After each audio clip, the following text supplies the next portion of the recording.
Mr. Chair, while we waited for several minutes for our counterpart, the lower house, to sign that AIX bill, unfortunately, we are on a deadlock.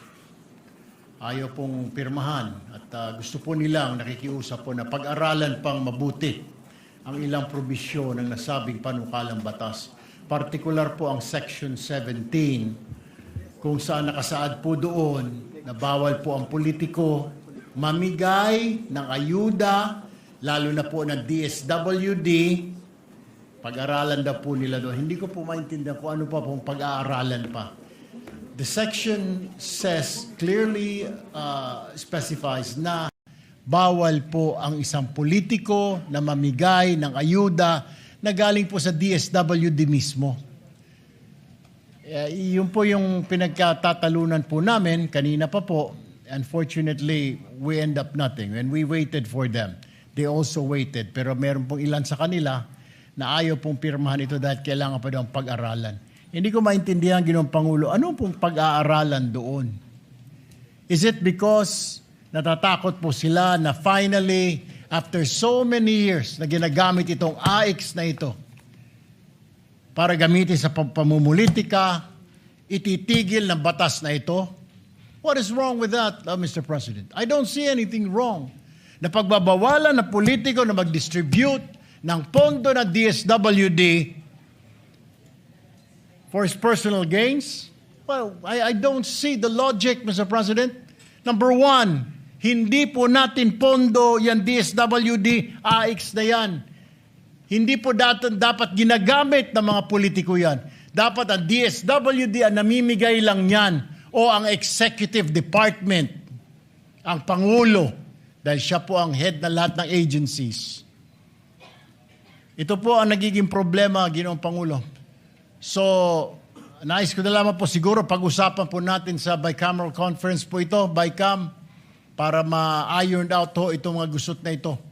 Pero ito lamang po ang Section 17 na ayaw po nila at pinapaalis po na hindi naman po tayo pumapayag dahil inaprubahan po natin dito sa Senado na ilagyan po yung clause na yan. At ginawa na po natin yan last year during our BICAM sa budget.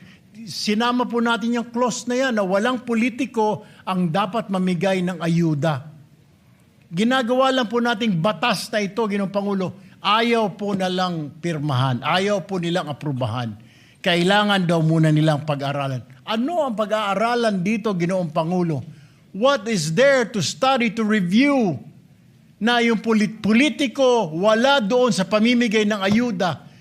Dahil mapopoliticize na naman, magagamit na naman sa eleksyon, sasabihin na naman ng taong bayan, political patronage, para ikaw ay sunod-sunuran sa politiko na yan. Kung hindi mo iboto yung politiko na yan, kung hindi ka bobo, hindi ka makakatanggap ng ayuda sa politiko na yan.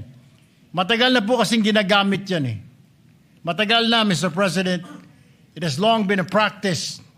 Ako'y naririnig ko na ho yan na laging ginagamit po yung AIX na yan sa pamumudmod sa mga kababayan natin, ang kapalit po ng kanilang boto. We are trying to stop that tradition or whatever you want to call it, trying to stop that practice na wag nang magamit ang AIX ng mga politiko. Bagkos dapat ibigay na lang sa mahihirap, Mr. President.